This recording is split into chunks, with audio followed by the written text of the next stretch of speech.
morning. We ask that the audience please rise for the singing of our national anthem.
Thank you. Audience and graduates, you may be seated.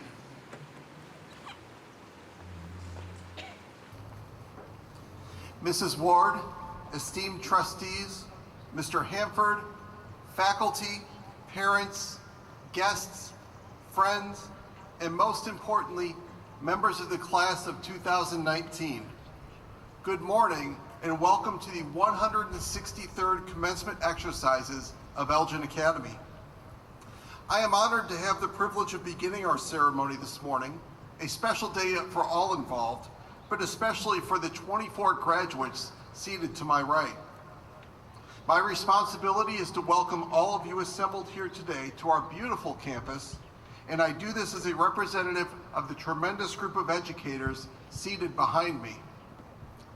Class of 2019, I take very seriously the responsibility of being one of the last members of the Elgin Academy community who gets to speak with you as a whole. At commencement ceremonies around the nation this time of year, a number of school administrators are provided similar opportunities.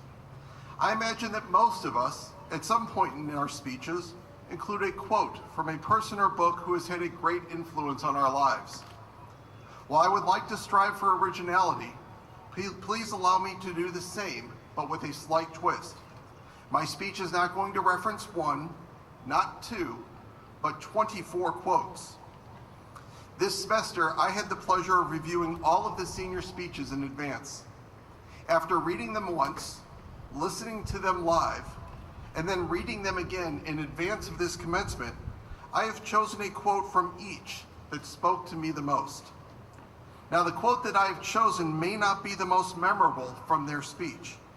However, what one person writes or says can be open to wide interpretation by others.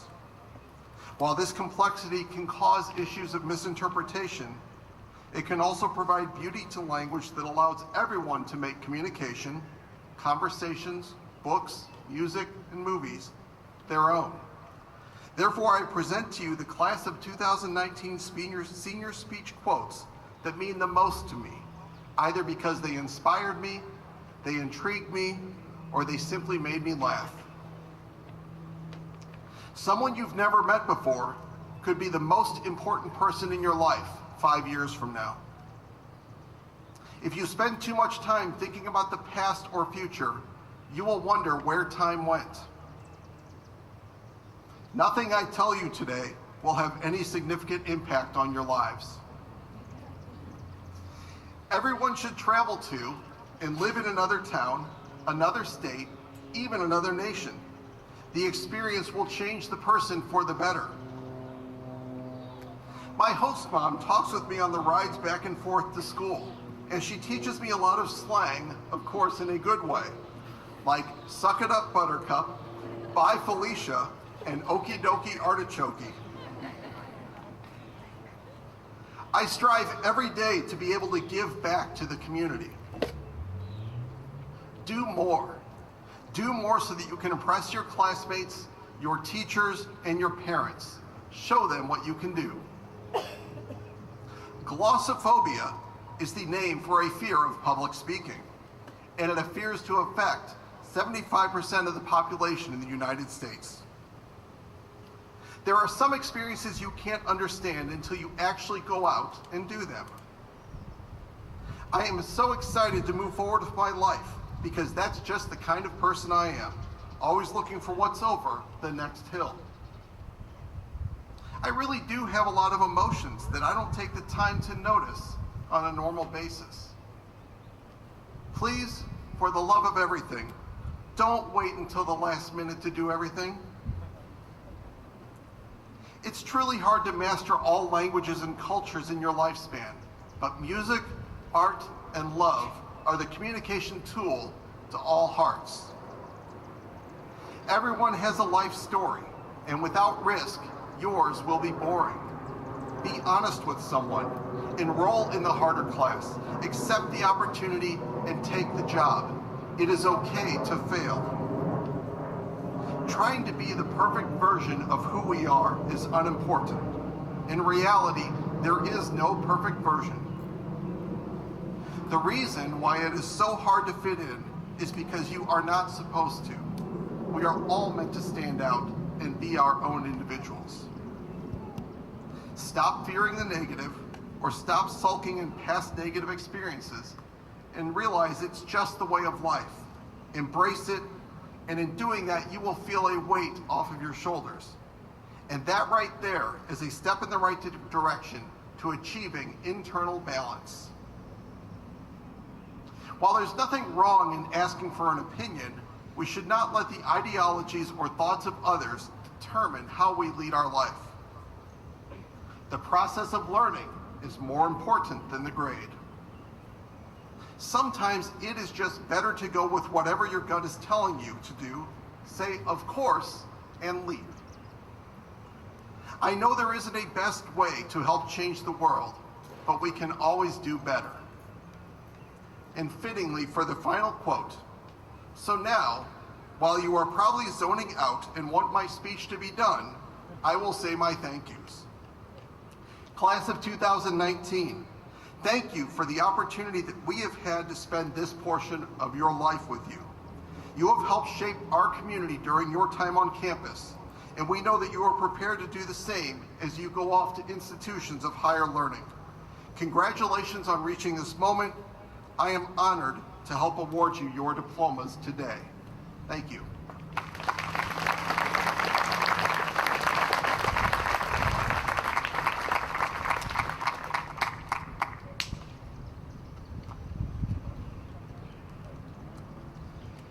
At academic institutions across the country this time of year, it is tradition that people hear reflections from valedictorians. For important reasons, that student occupies a special position at any institution where people learn.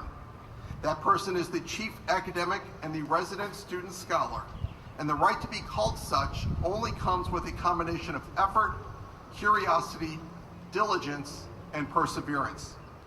Defined by these or any terms, Neha Karna is an excellent valedictorian.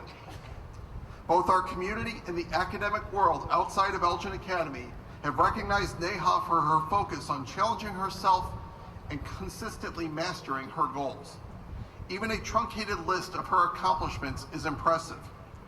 A 4.12 grade point average, the School Excellence Award in Computer Science, the School Excellence Award in Community Service, the Presidential Award for Outstanding Academic Excellence, the University of Rochester George Eastman Young Leaders Award, membership in the National Honor Society, membership in the Spanish National Honor Society, membership in the Cum Laude Society, an Illinois State Scholar, an Advanced Placement Scholar with Distinction, Daily Herald honorable mention, both in academic excellence and community service. Second place individual state finishes in the Worldwide Youth in Science and Engineering competition in both mathematics and computer science, helping the Elgin Academy team to win third place in the state this year. And finally, a multi-year Elgin Academy Golf MVP and state qualifier. It is evident, however, that Neha is not motivated by the prospect of earning these accolades. In fact, I imagine that she would not mind just engaging in learning without all of the recognition that comes as a result of her diligent work and success. One of Neha's teachers shared this comment earlier this year that could have been written authentically by any of her instructors. Neha's work ethic has been evident all year. I am very impressed by the quality of her work. She is willing to put in the time and effort needed, possesses sincere intellectual curiosity, and is not afraid to dive in and take risks. She is enthusiastic in class and conscientious in her work. Neha utilizes this blueprint in all that she does. It is a major success, a major key in her success. Another lasting impression of Neha is the way she teaches those around her, whether it is by helping classmates, creating and teaching computer science classes at local libraries, or educating people like me on the bad choices we make. Neha engaged in a year-long Hilltop project pursuing the essential question, what is the relationship between machine learning and behavioral economics? Through her research and presentation on this topic, I now understand why I am foolish for buying the large popcorn every time I go to the movies, because I am being duped into think I'm getting a good deal based on the medium-sized decoy. Or why the Chicago Bears are foolish every time they attempt a field goal, because the analytics prove that going for it on fourth down is numerically more advantageous. And for you diehard Bears fans, she didn't even have to use the term double doink to prove that point. Neha, we are so proud of your efforts, and we have enjoyed having you in our classes and in our community. We cannot wait to hear the ways that you will bring your thirst for academics, your boundless ingenuity, and your innate curiosity to Duke University. And know that you will make that fine institution better, just as you have done for us. We cannot wait for you to come back and tell us about your experiences and your impact. For now, though, we are pleased that we do not have to wait any longer to hear the thoughts that you will share with us today. It is my pleasure to introduce our class of 2019 valedictorian, Neha Karna.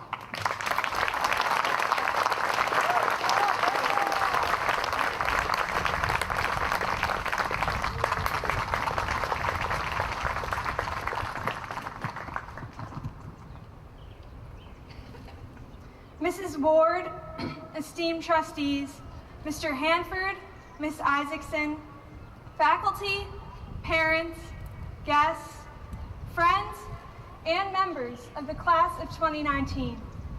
I'm honored to be able to speak to you today. I've often heard speakers promise brevity prior to such speeches.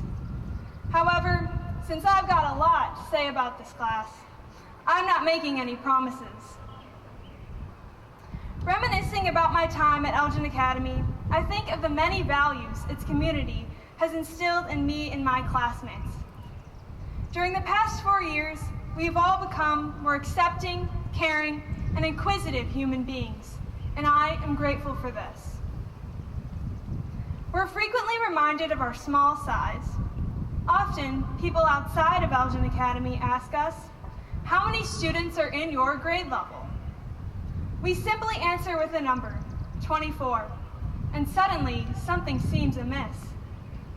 This response is mostly met with gasps, questions such as, are you sure? And even requests for a recount. However, although we understand their disbelief, we also appreciate our condition as unique and also special. In fact, it's because of our size that I know exactly who not to park my car next to. You know who you are. As a class, we've gotten to know each other very well, maybe too well, but this knowledge has allowed bonding, strength, and inclusivity more powerful than just 24. We accept each other for who we are without anyone having to hide behind a facade. Our experience at EA has also shaped us into caring and generous individuals. From helping a classmate with homework to participating in service, we have learned to care for members of not only our own community, but also those beyond our campus. In addition, we have learned generosity from our teachers, who are always willing to answer our questions, meet with us outside of class, provide academic advice, and even moonlight as our therapists. Finally, our EA education has led us to become more inquisitive. No matter the discipline, our teachers have always encouraged us to ask questions and challenge the status quo. I believe that this component of our education will serve us well in future endeavors, because asking questions is as important as answering them. In fact, Thomas Berger once said, "The art and science of asking questions is the source of all knowledge." In a few months, we will all embark on our next journey and join new communities. Many of us will leave our families, move to new locations, make new friends, and try new things, but hopefully not too many things. However, despite these changes, I encourage you all to stay true to yourself and your values. The Elgin Academy community, including our families, teachers, and classmates, has shaped us into inclusive, thoughtful, and curious students.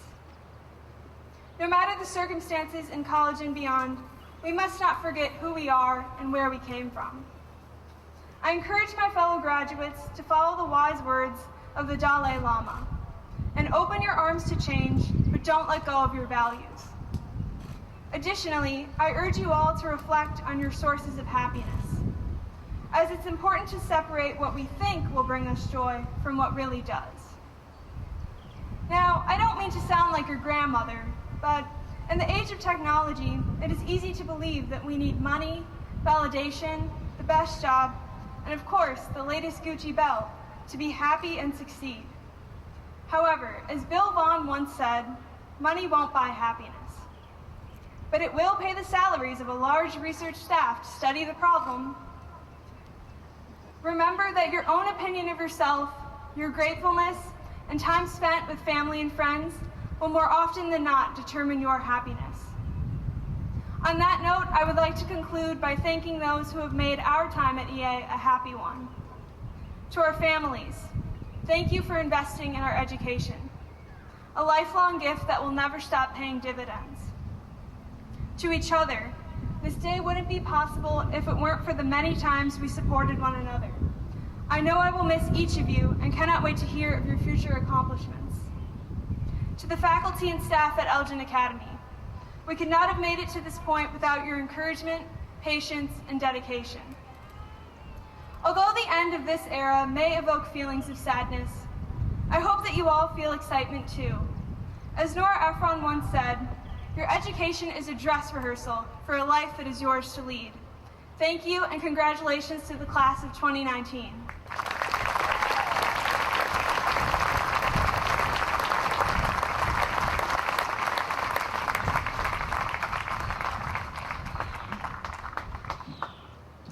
We are so pleased that Melissa Isaacson has agreed to join us and share her thoughts on this special occasion.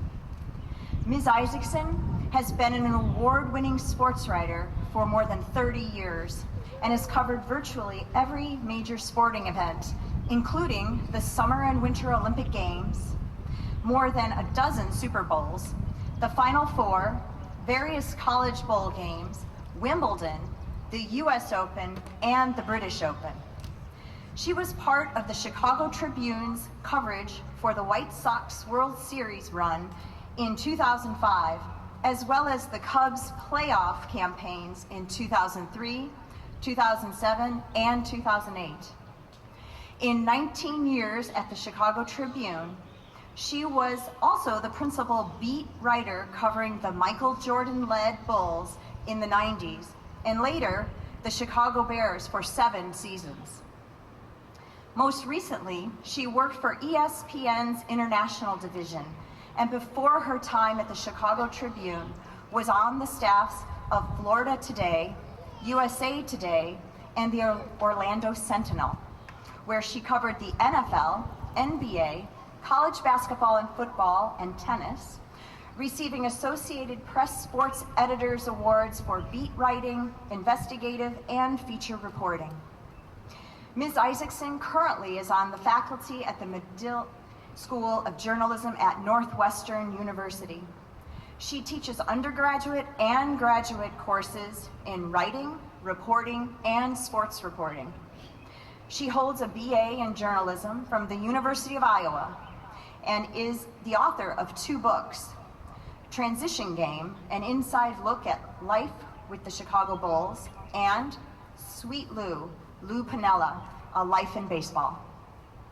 Her latest book project recounts her experience on her state championship-winning high school basketball team and the transformational journey that happened shortly after the passage of the groundbreaking Title IX. We appreciate that Ms. Isaacson came to campus earlier this spring to meet with our seniors and are so excited to hear her message to the class of 2019. It is my pleasure to invite Melissa Isaacson, the 2019 commencement speaker, to the podium.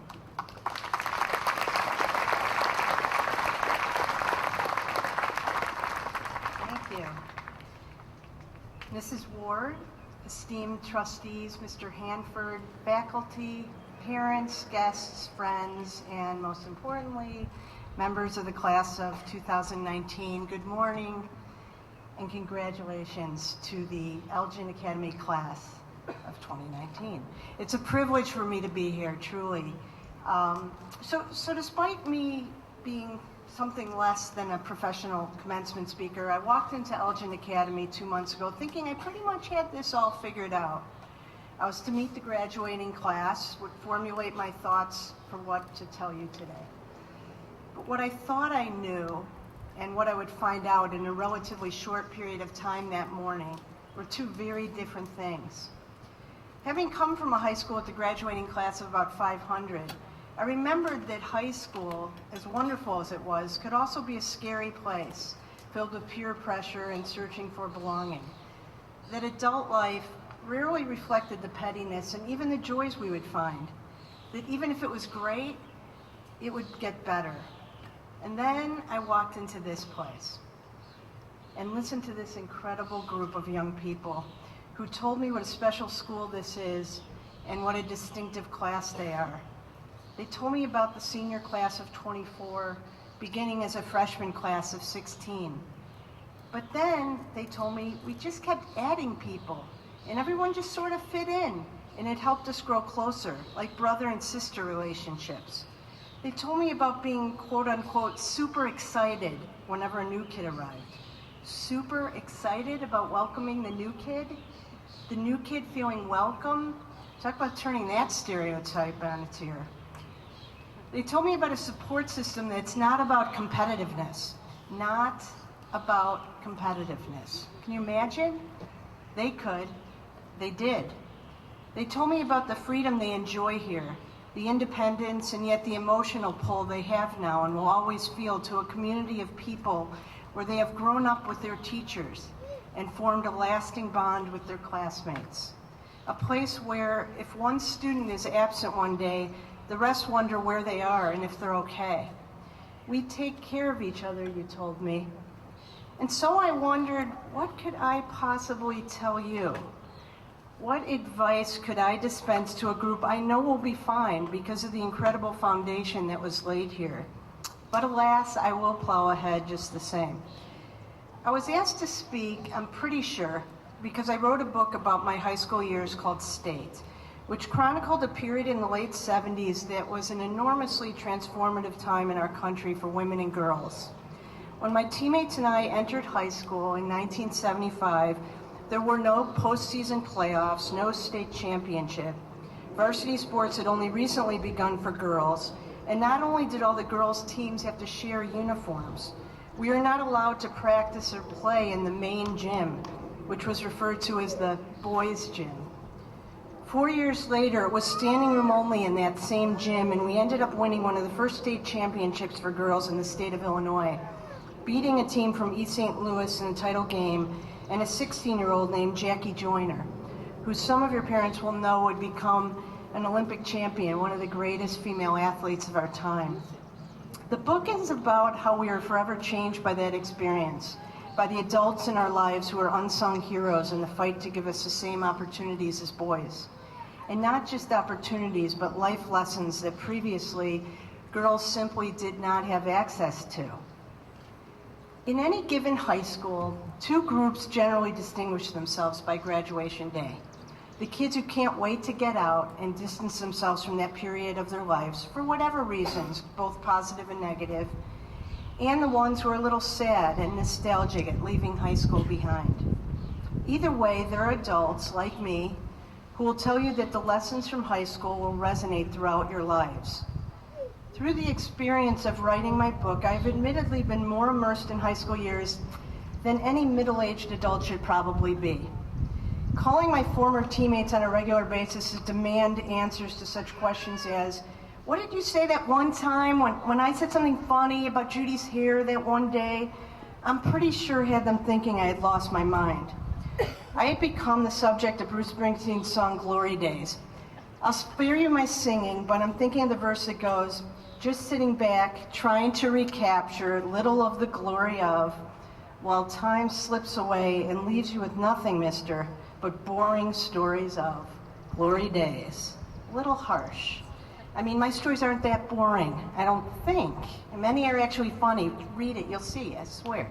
But seriously, having the ability now to look back over our experience, I can see even more clearly how what we did as teenagers, even 40 years ago, had a direct impact on the people we are today. Those lessons remain, they are timeless, and trust me, they will endure forever. And now, just for you, in this special one-day only offer you literally cannot refuse, I'm going to break them into 3 easy-to-learn installments for you. And here they are. Number 1, be a team player. Our first high school coach, Arlene Mulder, had never coached basketball before she got the job, didn't know much about the fundamentals of the game. So she went with her instincts, and her instincts told her we would be better off without star players. And so she decided she would not let us look at or talk about our own stats. She played everyone on the bench to build the strength and confidence in people who would return that faith and that investment tenfold en route to the championship. And our best players, having total trust in our leader, subjugated their own glory for the good of the team. After a bout of selfishness my own senior season, I learned that lesson after I lost my starting job, and it made me an infinitely better person. Mrs. Mulder further sacrificed by putting aside her own ego by going to Mr. Schnur, the legendary boys basketball coach at the school, and asking him for help. And unlike most of the male coaches back then, he unselfishly gave of his time, teaching her the game, often in secret, so no one would think less of her. In turn, she taught him the motivational gifts that came so naturally to her. When I covered the Bulls for the Chicago Tribune, Michael Jordan was the star of the team, you may remember. But he was a member of the team for 7 seasons, and he was an amazing player during that time before the Bulls won their first NBA title. They finally won because a better team was assembled around him. But they also won because the Bulls coach, Phil Jackson, convinced Michael that the team would be more successful if he learned to play within their triangle offense, which was predicated on all 4 or 5 players spacing the floor and touching the ball in each and every possession. You will be part of teams throughout your lives, in college, in your jobs, in your marriages or partnerships, in your families and communities. And you can either embrace the role which suits you best, or you can embrace the role that best serves your team. I think you know the end of our story by now. I just told you about the Bulls. It works, and not just in sports. Number 2, work hard. Sounds pretty basic, but few things in life that were ever worth having were accomplished by people who didn't work really hard. And by that I mean challenge yourself to go beyond what you think you're capable of. Work harder than the next person, even if they're imaginary. In the book, I talk about the relentlessness with which we went after the state title, and that included creating a pretend opponent that represented every team we knew and even those we did not. Each day we told ourselves we were going to work harder than this opponent, do wall sits for 1 minute longer, run 10 more times up and down the circular stairway in the hallway outside the gym, shoot 100 more free throws, wake up at 4 a.m. to practice before school and scrimmage against boys who knocked us down and bloodied our noses. It did not occur to us that we very well could have been one of the smallest, least athletic teams in the state. If we could have played for the state championship right then, I wrote about one particular afternoon following a pep talk Mr. Schnur gave us, we would have. But since we could not, we wordlessly agreed that we would win that day's title for the most hardworking and determined team in Illinois. And we would do it the next day, and the next, and the next. Working hard as an adult has a price, and it's a balancing act. It does not always mean spending all your time away from your loved ones or becoming obsessed with your job, but it does mean being dedicated to the task at hand and devoting the effort and the focus necessary to complete it. In other words, don't go halfway. Number 3, be gracious. There are heroes all around you, and I know you know that after hearing how you talk about your teachers. Look for mentors throughout your life because they'll be there too, but don't ever forget where you came from. This may be one of the last times in a while you'll be together as a group, but these people will remain important to you if you let them. Remember to thank the people who have helped and will help you in the future. A handwritten note doesn't take much, and it goes a long way. Mrs. Mulder left school after giving birth to her 3rd child.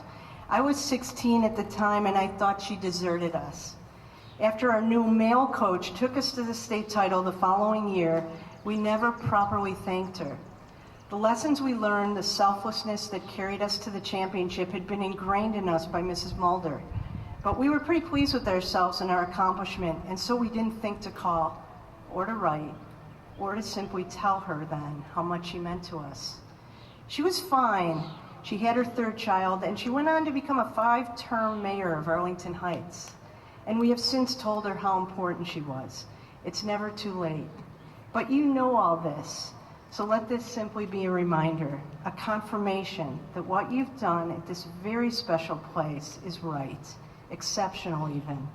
And let me be among the first to say, congratulations, class of 2019. You're going to do great things, and I'll be able to say I knew you when.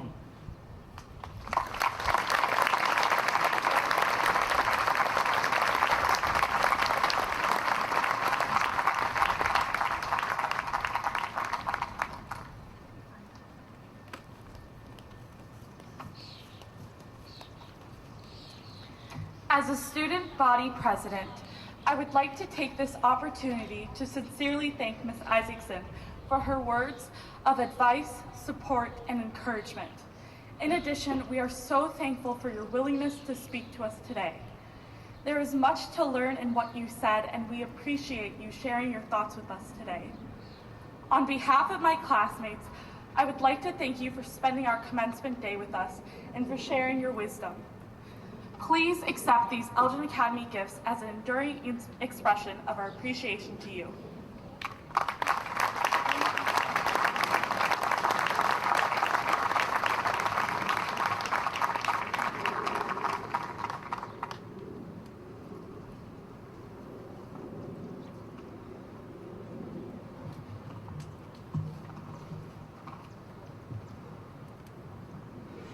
Tradition has it that the first of the 2 awards given at each year's commencement is the Mother-Daughter Award, a recognition given to the, quote, girl graduate who best typifies the ideals and character of Elgin Academy. The faculty decided this award a few weeks ago, and the recipient will be a surprise to them as well. This year's winner is a very accomplished academic, endeavoring and succeeding in a wide range of courses. She sports an excellent GPA, the result of native ability, hard work, and attention to detail. Her success is born of admirable characteristics that are often hallmarks of the winner of this award. She's a goal setter who is simultaneously self-reflective. She understands what she needs to do to achieve her thoughtful goals and can correct her course in the rare case where she strays from it. She has a passion, and one can see that excitement manifested in her very being. Her teachers refer to her as excited, engaged, and willing to openly express herself. It is abundantly clear that her love of learning is genuine. She is in National Honor Society, International Thespian Society, the French National Honor Society, and received at her honors convocation numerous other awards. The effect of her academic nature is exponentially bigger, however, because of the sway her habits and personality have on others. Our classes are better for her presence in them, and she understands innately that learning is done in groups for a reason. In addition, her learning goes beyond what happens inside walls or traditional instructional environments, often taking it upon herself to extend the boundaries of a subject, completely for her own gratification, and always with a goal of understanding connections and effects better. She then communicates her findings with the true glee that is characteristic of someone who is completely and totally sincere. This gives everything she does an infectious quality, because this year's winner draws others to her and does everything she does for exactly the right reasons. Her focus is purposeful, and to this year's recipient, knowledge is best when applied to yield a better understanding, not only of a subject, but of other people. She balances this excellent academic profile with a varied, interesting, and vigorous life outside of school. She is an academic, a servant, an athlete, and a friend, but more than anything, she is a true leader, one who will get her hands dirty, not leaving the true work to those under her, but living her leadership in ways that truly set an example for others. In this way, she mixes service with leadership, and the result is a commitment to making things better. My hope for us as a community is that we are unified in our understanding that this commitment to what is right is the point of all that we do. If you have not already figured it out, I will now give it away to anyone who was here last night, because ever since it was said, all I can do is picture Muskan Siddiqui as a cable news pundit. I can't shake the image from my head of her sitting behind a desk, calmly, maybe even elegantly, staring at someone ranting across the way from her before injecting sanity in whatever inane debate is occurring by politely but firmly telling that person that they're an abject moron who has no understanding of history, politics, culture, or any of the ramifications of their complete idiocy. Of course, she would do all of this with the utmost respect. And also, of course, she would be right. I can't think of a better representative of what embodies who we are as a community than Muskan. She is smart, driven by the right things, obsessed with learning for the good knowledge can do, and desirous of making a difference. She is enthusiastic in a way that draws people rather than repels them, and she is the best kind of leader. She can have an idea, implement it, and most importantly, convince others to come with her in doing so. She is everything Elgin Academy ought to strive to be, and we can't wait to see her impact on this world. It is my great honor to present the 2019 Mother-Daughter Award to Muskan Siddiqui.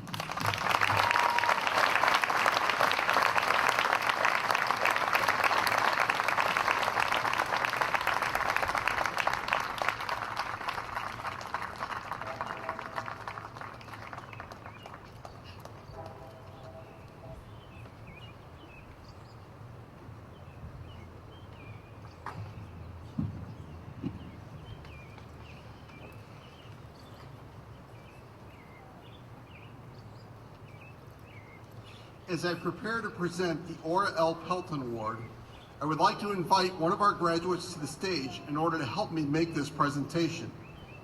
This year's Pelton recipient is one of our international students, and given that he has family in the audience who are not fluent in English, I appreciate that Yume Candace Feng has agreed to join me at the podium so that she can provide a translation for my speech.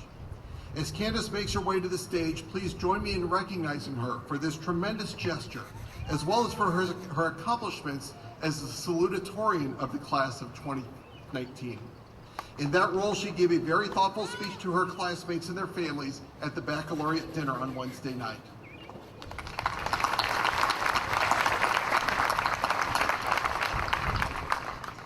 The Ora L. Pelton III Award is presented to the boy graduate who best typifies the ideals and characters of Elgin Academy. The recipient of this award was selected by the faculty by a secret ballot, and this announcement is a surprise to them. Given my introduction of Candace, however, I imagine that no one will be surprised that the recipient of this award is Haolin Liu. 奥劳佩尔顿奖是用来授予当年男毕业生中最好的体现了阿尔金学院的思想和价值观的那一个。获奖者是由老师们秘密投票选出的。这项公告是为了给他和他的家人一个惊喜，所以由 Candice 来翻译。当然，我很确定没有人会惊讶今年的获奖者是刘浩林。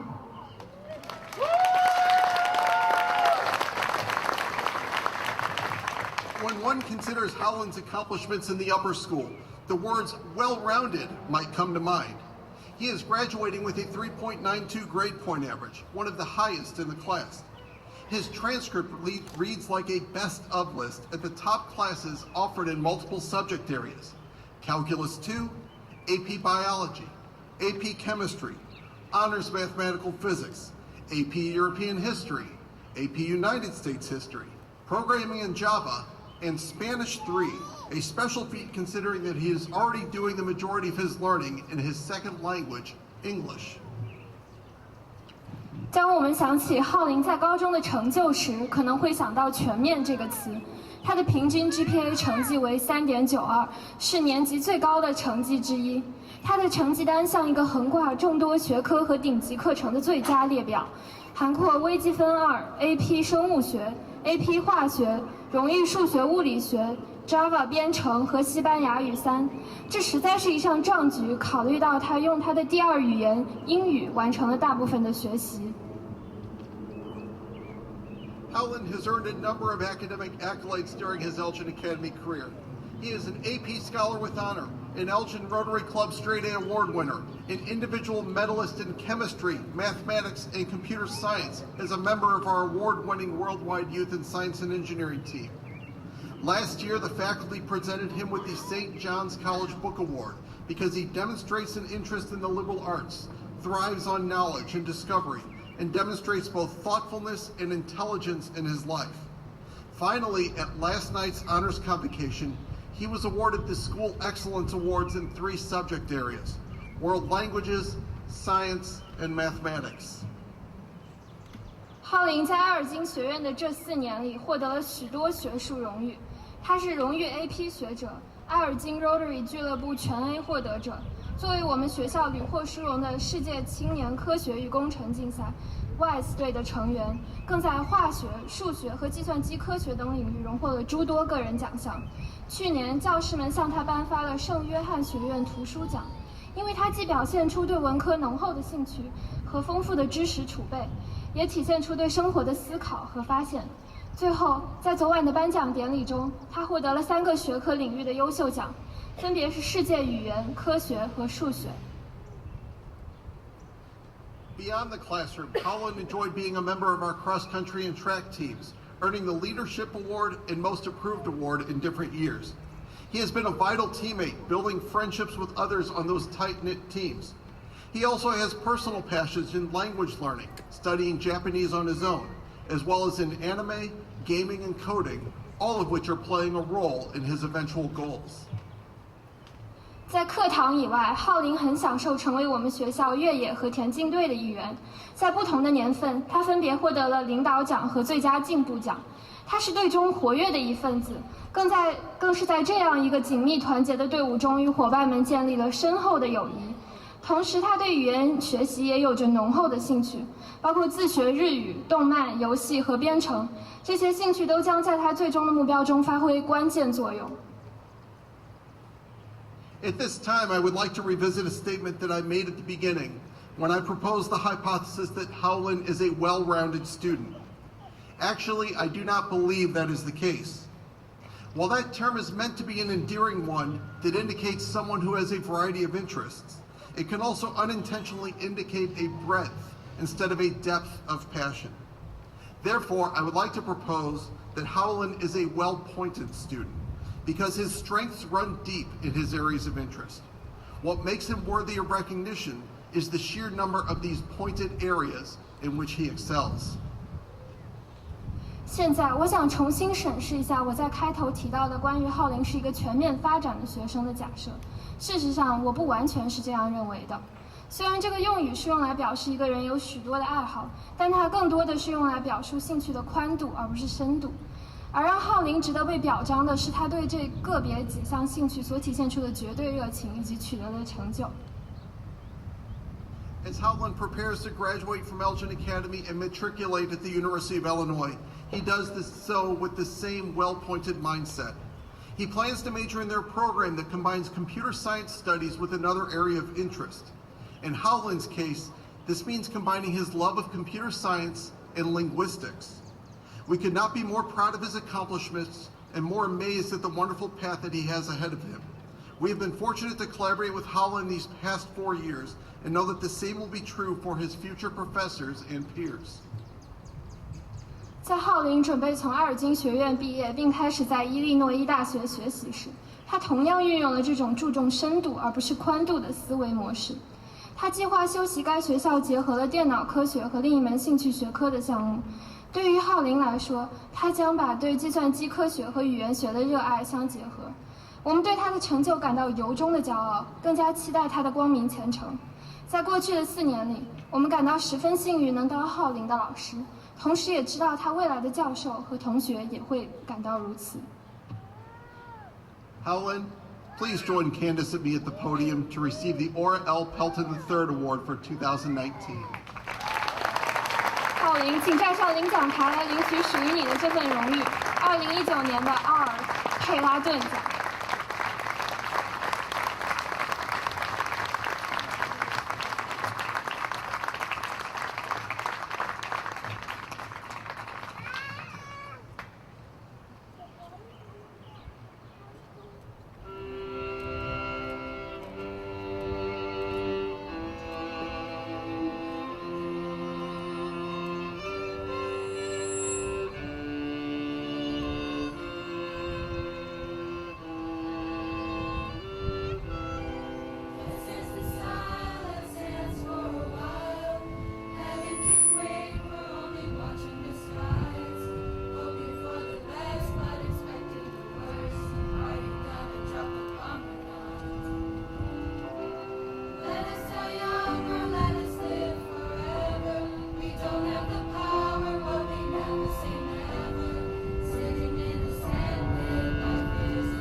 The time has now come for us to celebrate with the class of 2019 the completion of their Elgin Academy experience.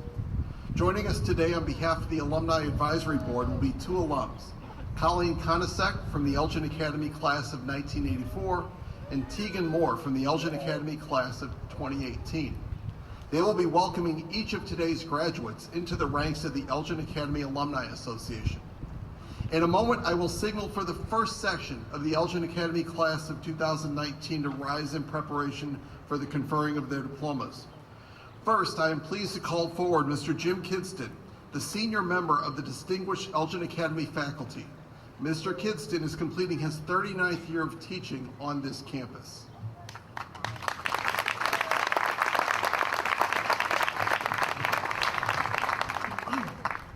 Ladies and gentlemen, Vice Chair Ward, on behalf of Mr. Hanford, the administration, and my teaching colleagues, it is a genuine pleasure and an honor to inform you that these candidates for graduation have successfully completed the prescribed course of study as approved by this faculty and are therefore entitled to receive an Elgin Academy diploma.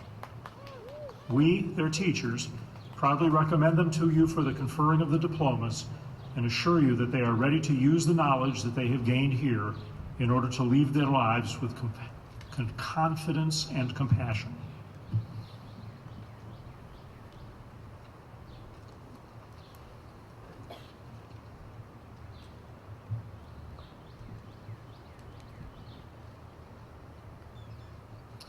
Would the first row of graduates please rise? Christina Bellagratis.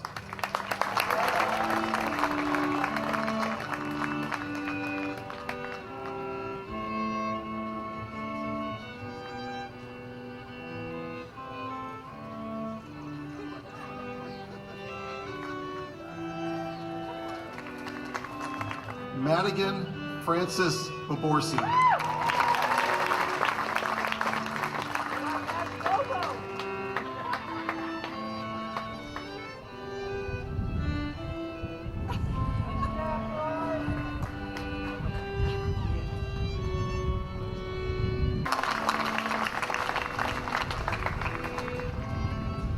Adam Thomas Cerny.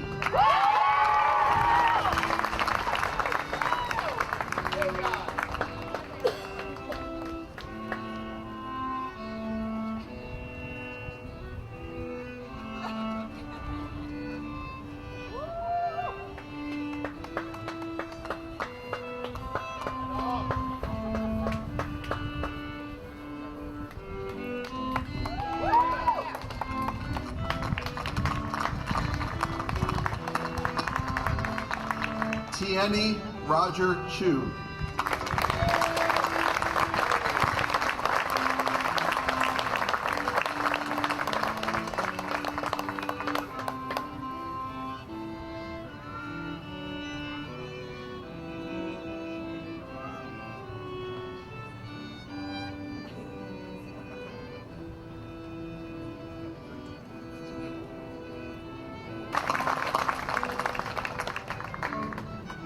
Yume Candace Feng.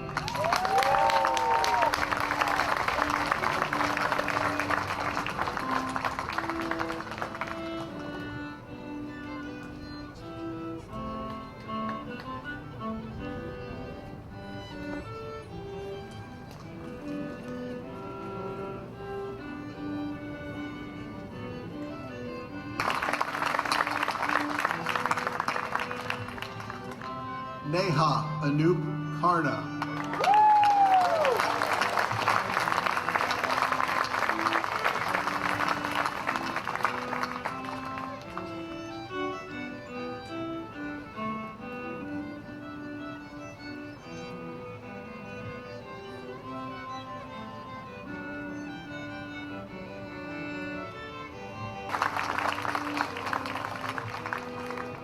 Colin Konasek.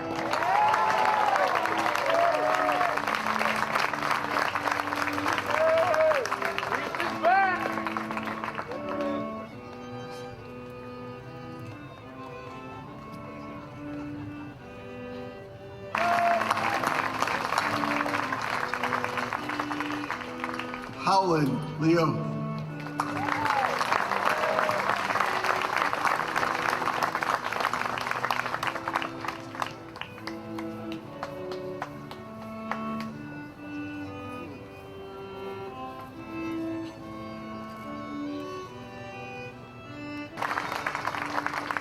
Ethan Thomas Martin.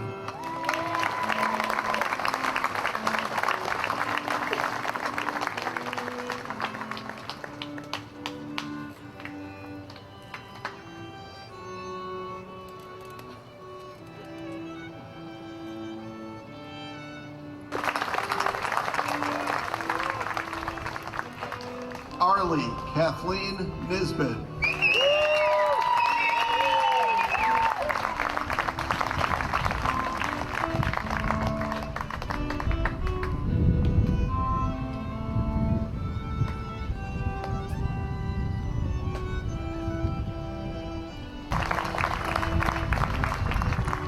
John Elmer Peak III.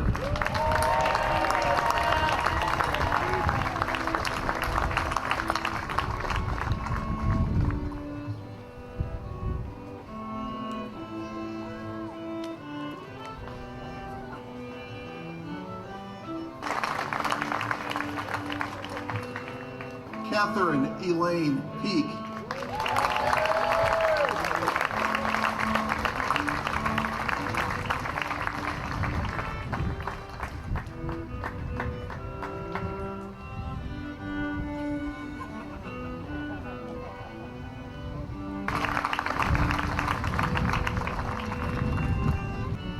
Would the first row of graduates please be seated? And would the second row of graduates please rise? Jialin Su.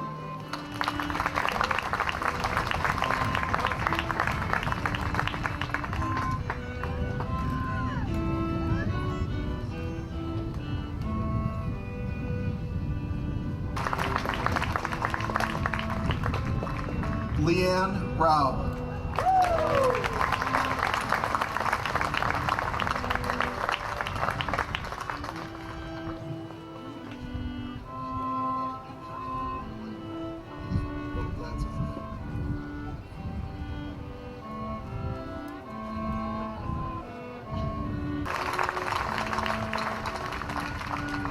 Connor William Reese.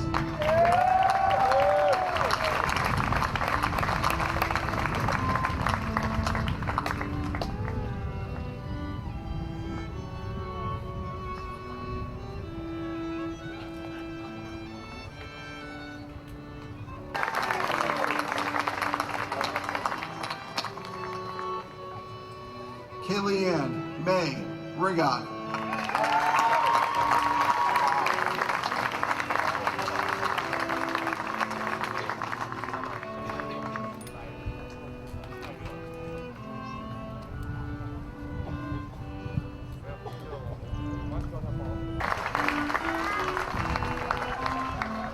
Renee Marie Semeka.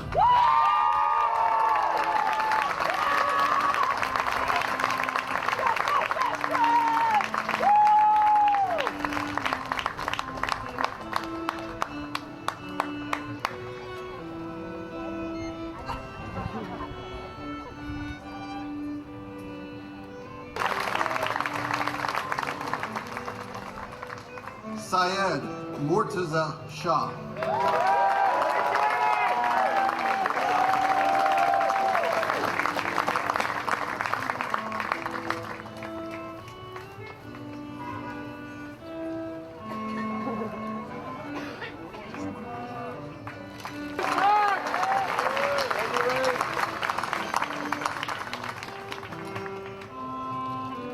Muskan Ahmed Siddiqui.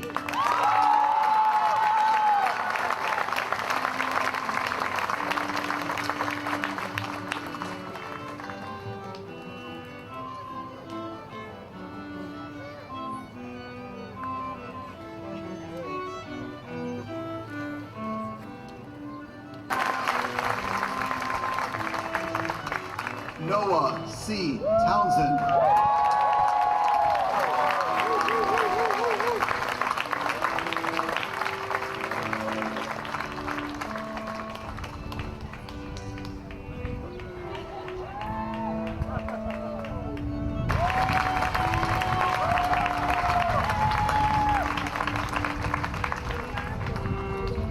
Howron Henry Wong.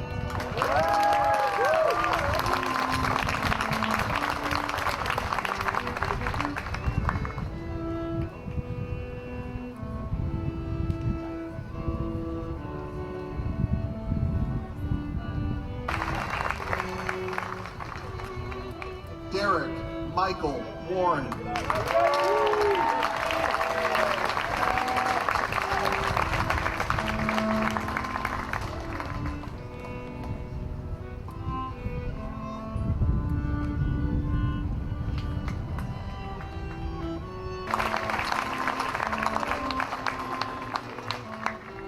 Madeline Williams Larson.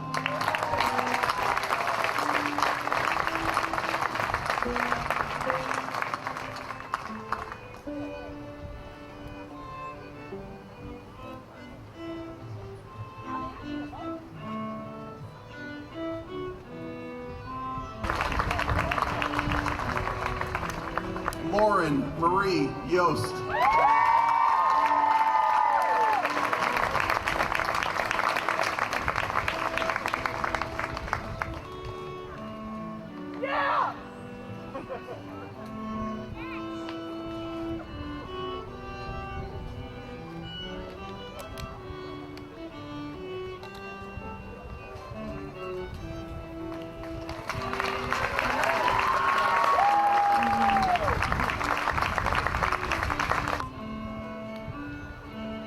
I ask that the front row rise so that all graduates can be recognized.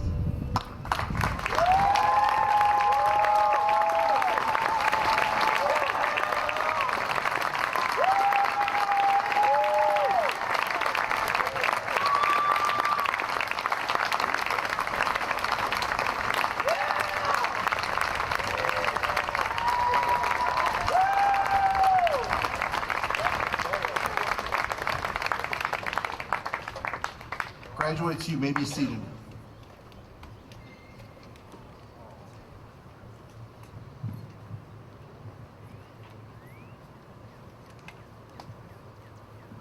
This morning at about 6, I thought when we got to this point of it, I would be rushing because it was bound to be about to rain. But now that it's plenty fine, I've got as long as I want, I think. And it somehow feels appropriate that I, one last time, am the one standing between you and the chance to go do something you'd rather do. I get one more chance as somewhat of a captive audience, and I can't resist the temptation. You may have less incentive to focus than you ever have had, given that each of those diplomas is in fact signed. But it is my sincere hope that you will listen, even if just because the people all around me today taught you impeccable manners.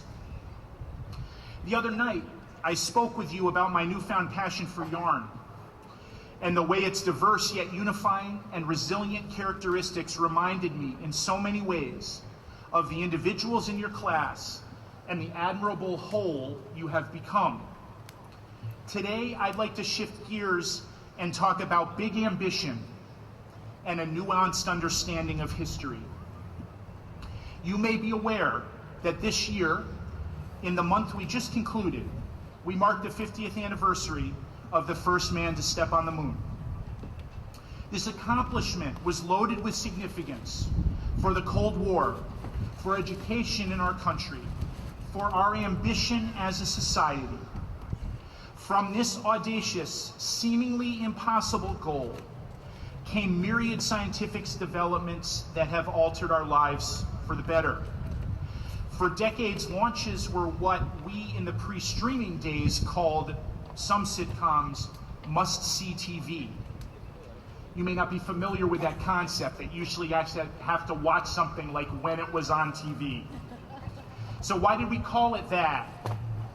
It was because we as a country embraced a huge goal and all felt invested in our own ways to see it through. How could we waste the money on such a remote enterprise as going to another planet just for the sake of doing it, and with no obvious or immediate societal reward from it? We have problems right here on Earth in our own homes and cities. I know that you have served many of those Why expend resources that could otherwise be spent in pointed ways to achieve very important, compassionate results? That's a compelling case. But I will tell you today, I think it's the wrong case. Why should we not have both? Why do we need to settle? In 1962, John F. Kennedy, in giving an address at Rice University in Houston, Texas, challenged our country to put a man on the moon within that decade, and, more importantly, challenged those who would have made that counter-argument, the argument that posited that investing in that was foolhardy, wasteful, and ignorant of pressing challenges on Earth. While I'll spare you the Boston accent, I would like to quote from his speech. He said, "We choose to go to the moon. We choose to go to the moon in this decade, not because it is easy, but because it is hard. Because that goal will serve to organize and measure the best of our energies and skills. Because that challenge is one that we are willing to accept, one we are unwilling to postpone, and one which we intend to win. Well, space is there, and we're going to climb it. And the moon and the planets are there, and new hopes for knowledge and peace are there." In short, in the mind of President Kennedy, the value in going to the moon was solely the beneficial and myriad effects of setting one's mind, resources, talent, and energy to doing the hardest thing for the sake only of doing the hardest thing. Class of 2019, one more time on this hill, let's learn from history together. This teaches us to never seek the smallest solution to the easiest problem. It reminds us to never fall prey to the simplest answer in a complex, nuanced world. It cautions us to always strive to, in President Kennedy's words, organize and measure the best of our energies and skills. As a class, you have made it a mission to grow, embracing your new classmates and including rather than excluding them. You have represented the school as a group on courts and fields, on the stage, in ways that show your desire to produce things of high quality, whether those are at-bats, service efforts, works of art, or written papers. And as individuals, you have overcome adversity to be the best you can be. You have met every challenge put in front of you, whether those challenges were mundane and annoying or life-threatening and the most serious anyone can face. You are a remarkable group who has never sought the simplest answer, but rather challenged yourself and all of us to do the hardest thing that will be lasting and significant, not easy and ephemeral. Therefore, my charge to you is to go other places, other schools, other cities, and do exactly what you have done here. Choose the windingest path, the hardest problem, the most vexing dilemma. Celebrate the process of doing it, rather than just the quickest result, and reflect on what you learned in getting there.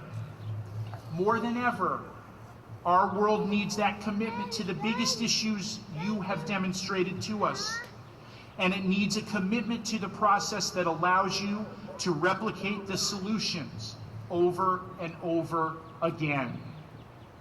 Never forget to do what you have done so naturally here, and never let anyone convince you that the easiest way to the quickest solution is the way for you. We are proud of the class of 2019, both of what you have accomplished in your days here, short or long, and more importantly, for what is to come, when you challenge a bigger audience to join you in solving the largest, audacious problems. I, your faculty, our board, your parents and families expect nothing less of you. We look forward to the better world that will result, and can't wait for you to come back here to tell us all about it. Congratulations.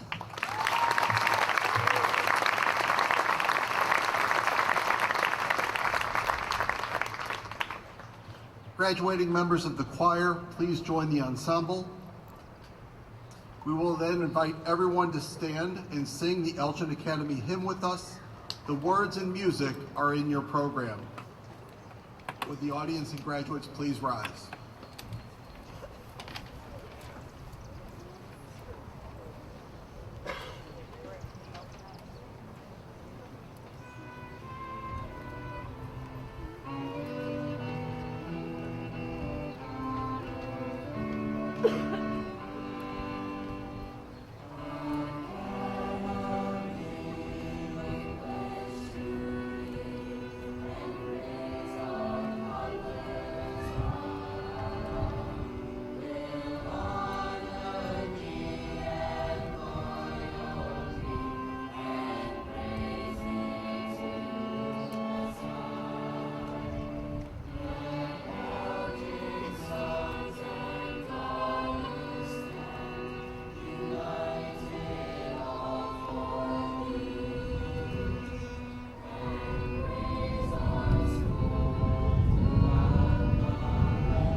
As our commencement exercises come to a close this morning, congratulations once again to the class of 2019 and their families on behalf of the Elgin Academy faculty, staff, administration, and trustees. We ask that you remain seated during the recessional, during which the class of 2019 will lead us. They will form a receiving line on the sidewalk leading toward the Writer Center for those who wish to congratulate them. After the receiving line, if your family wishes to have an official photograph taken with your graduate, please join the photographer in the library. We also welcome everyone to join us at the reception on the 4th floor of the Writer Center, thanks to the gracious work of dedicated parents. Please join me one last time and recognize the 163rd graduating Elgin Academy class of 2019. Graduates, please stand.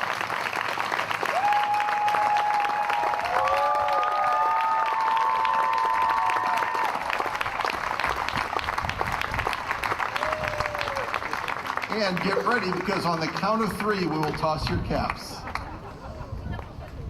1, 2, 3.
Woo!